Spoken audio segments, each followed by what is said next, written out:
Hello class. Today in this video what we're going to look at is the property of kites. Yes, kite is the name of a figure because it's called a kite because it looks like a kite that you might fly, the classic kite design. All right. Now the properties of a kite. This is very important. It's a quadrilateral that has two pairs of consecutive sides congruent, but opposite sides are not congruent. All right. What that means is that a kite cannot ever in any way, shape, form, or fashion be a parallelogram. Rhombuses are not special forms of kites because kites do not have opposite sides congruent, which means that kites do not have or are not parallelograms. They cannot be parallelograms. They actually have no parallel sides. A kite can't even be a trapezoid, all right, because of the way it is designed. All right. So, kites cannot be trapezoids, they cannot be squares, they cannot be rhombuses. Kites are kites. They are trapeziums. They have no parallel sides. All right. Now, kite's diagonal stem. There are two special properties of a kite. There's actually a couple more, and I'm going to talk about, give you one of them that's not, I don't have a theorem for it, but anyways. One, the kite diagonal theorem.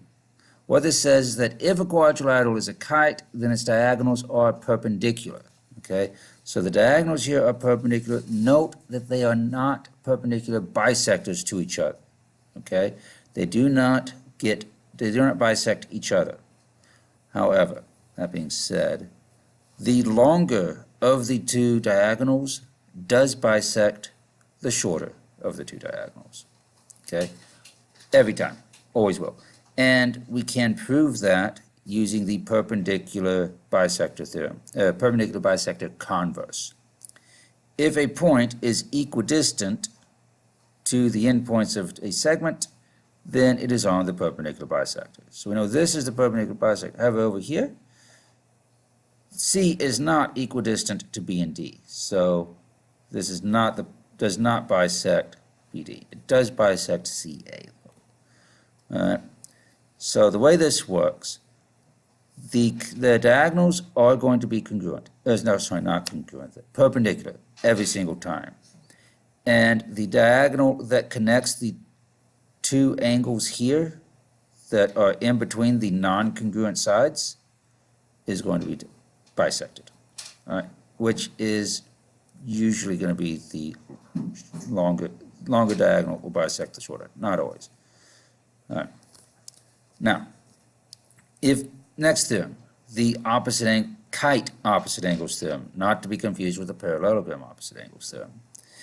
If a quadrilateral is a kite, then exactly one pair of opposite angles are congruent. Notice it is exactly one pair of opposite angles are congruent, not two pairs. They are not both sets of opposite angles congruent. So again, this cannot be a parallelogram. Can't happen. It is not going to be a rhombus or a square or any other kind of parallelogram.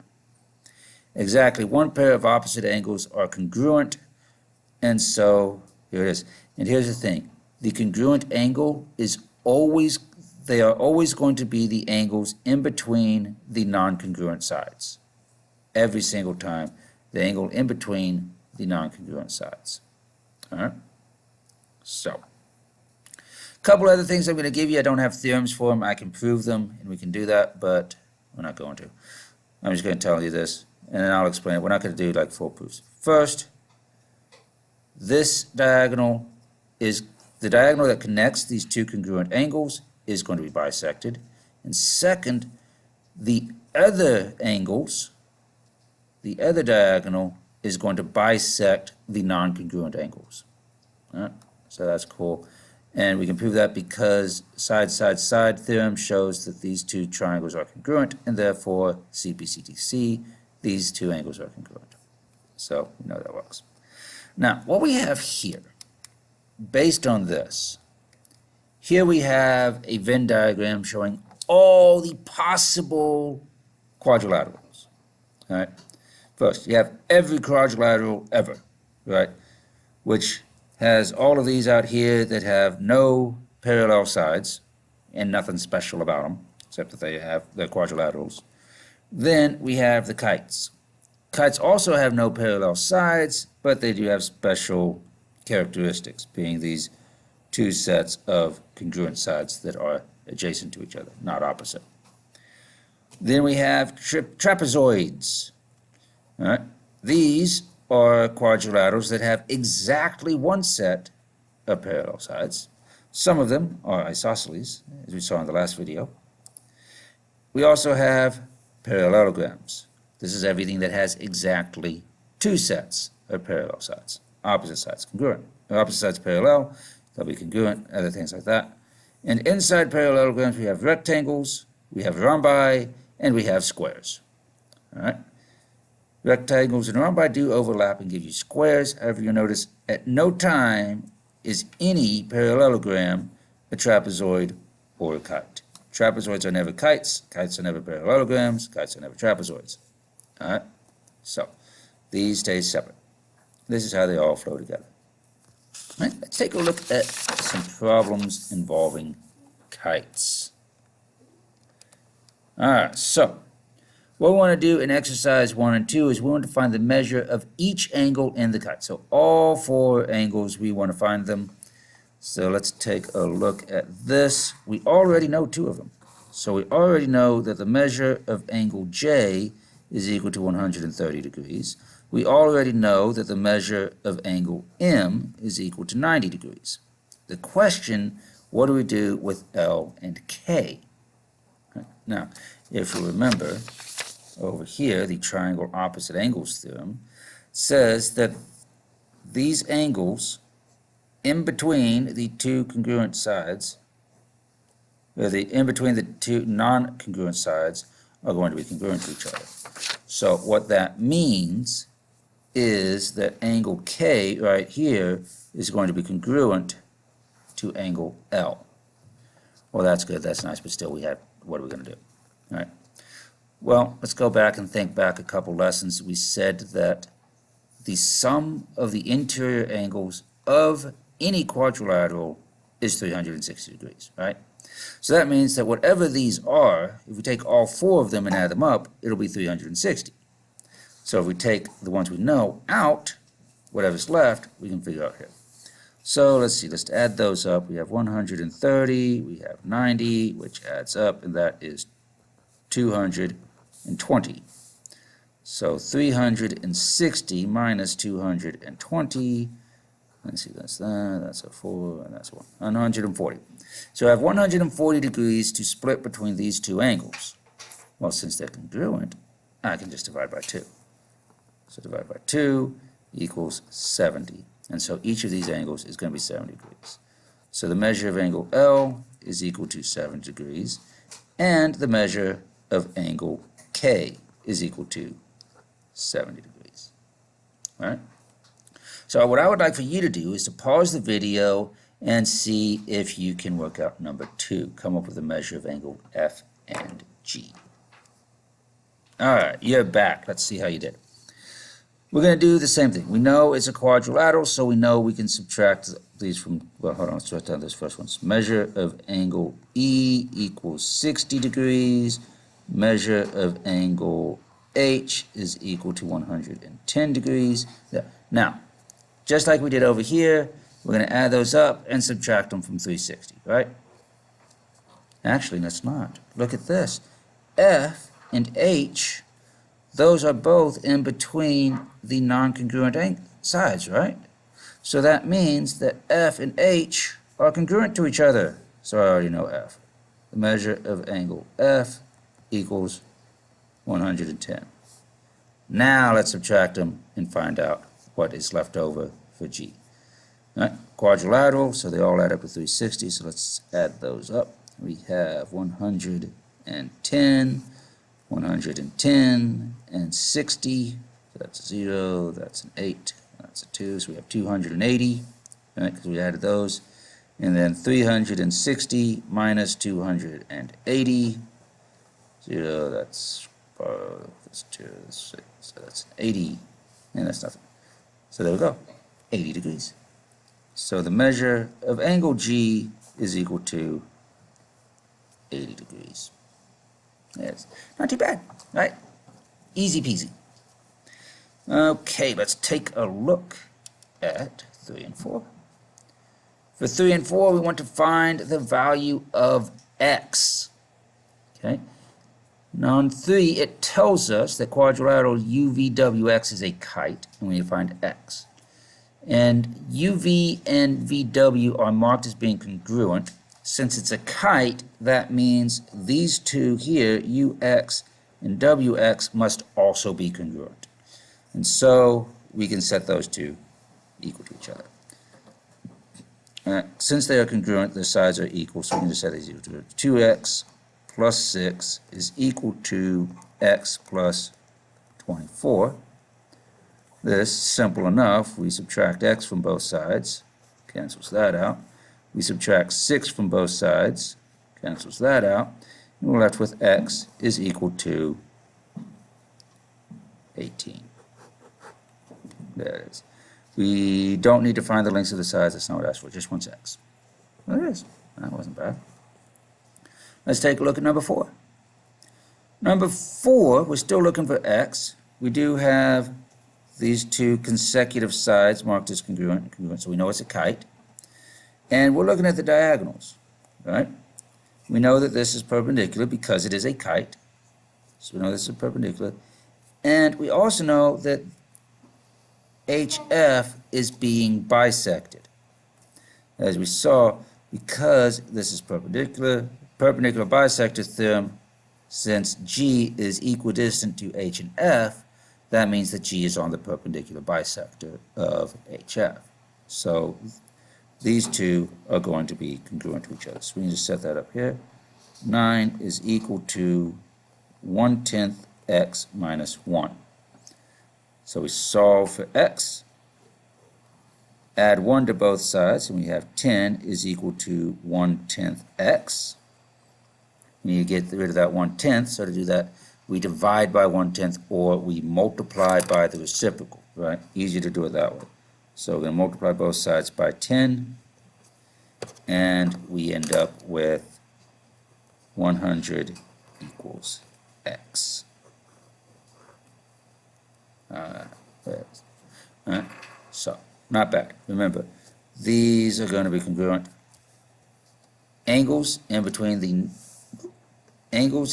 non-congruent sides are congruent, and the diagonal that connects those congruent angles is going to get bisected. All right, let's take a look at the back here, this last little bit. What we want here is to give the most specific name for this quadrilateral. What kind of quadrilateral is it? All right. So looking at this, all 4 of these look to be rectangles, right? But we are not shallow people who base everything on looks. We go based on facts. What do we know to be true? Not what does it look like. What do we know? So what do we know on number 5? We know that the diagonals are congruent to each other. We also know that the diagonals are perpendicular. So let's think about all of those quadrilaterals that we've talked about. We talked about a lot of quadrilaterals, right? Lots of stuff. Which ones have perpendicular diagonals? Well, you got 2 choices, right? The kite has a perpendicular diagonal. We saw that right there. And the rhombus has perpendicular diagonals. Okay? However, it can't be both, right? Because a kite has exactly one pair of opposite angles congruent, whereas a rhombus has both. All right. Also, a kite, the opposite sides can't be congruent, whereas a rhombus, all 4 sides are congruent. So it can't be both. It's got to be one or the other. So let's take a look at this. Well, let's see here. This has diagonals congruent. The diagonals are being bisected, which means this must be a parallelogram. Right? So this is a rhombus, not a kite. However, the diagonals are congruent to each other. What is that true for? That was true for a couple of things. That was true for one, it was true for rectangles, and two, it was true for isosceles trapezoids. So we know it's a rhombus because of this. That means it's a rhombus. Let me write that down. Which means it's a parallelogram. These means it's either an isosceles trapezoid or it's a rectangle. Well, trapezoids can't be parallelograms because they can only have one parallel side, which means this isn't a trapezoid. This is a rectangle. So because of this, we know it's a rectangle. So now I've got the problem if this is a rhombus and a rectangle. So what do I call it? We call it a square. Remember, and that's over here too, right? It's a rhombus and it's a rectangle, it's a square. So that's what we're going to have here. This is a square. That is the most specific name we could give it. All right, let's take a look at number 6. Why do I have that there? Okay. Number 6. Okay, we have one diagonal being bisected. It doesn't say that on the other one. And it also says that the diagonals are perpendicular. Well, perpendicular diagonals, we just talked about that. That was either a rhombus or a kite, right? And this looks very similar to number 5, doesn't it? Except that on this one, we only have one set of diagonals being bisected, one diagonal being bisected, not both diagonals. Which means this is not a rhombus, this is a kite. Because the diagonals are perpendicular and only one of them is being bisected. So here we have a kite, not a rhombus. Okay, so let's take a look at 7 and 8.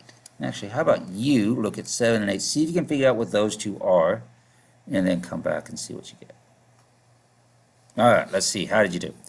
Number 7, we have one set of opposite sides congruent, and this is not, but we have no idea what this one is, right? So we can't do anything there. That's possibly not a parallelogram, and we got one diagonal being bisected, but so that could be a kite, except that a kite can't have opposite sides congruent, right? So this is not a kite. It's not a parallelogram because I don't have two sets of congruent sides, and I don't have both diagonals being bisected. So if it's not a kite, it's not a parallelogram. I don't know anything's being parallel, so it's not a trapezoid either. This one, we're just going to go with a big, broad, covers everything, quadrilateral. Quadrilateral. That's all we can say about this. We really don't know anything else. So, please do not call it a foregone. Quadrilateral. All right, last one we have, number 8. We don't know much about this either. We do know that MP is congruent to is parallel to NO. We have one set of sides parallel and only one set of sides parallel. That's not enough for a parallelogram, and it's too many for a kite. This is a trapezoid.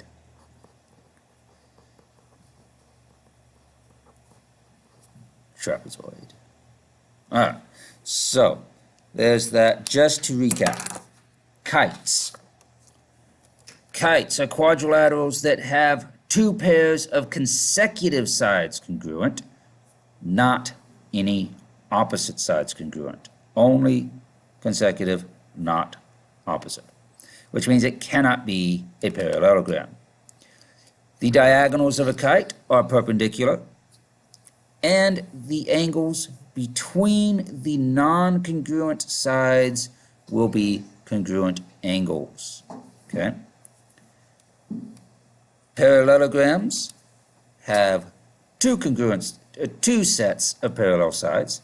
You have rectangles, rhombi, and if it's both a rectangle and a rhombus, it is a square. Trapezoids have exactly one set of parallel sides, so they can never be parallelograms. And kites have exactly 0 sets of parallel sides, so they will never be trapezoids and they will never be parallelograms. Right?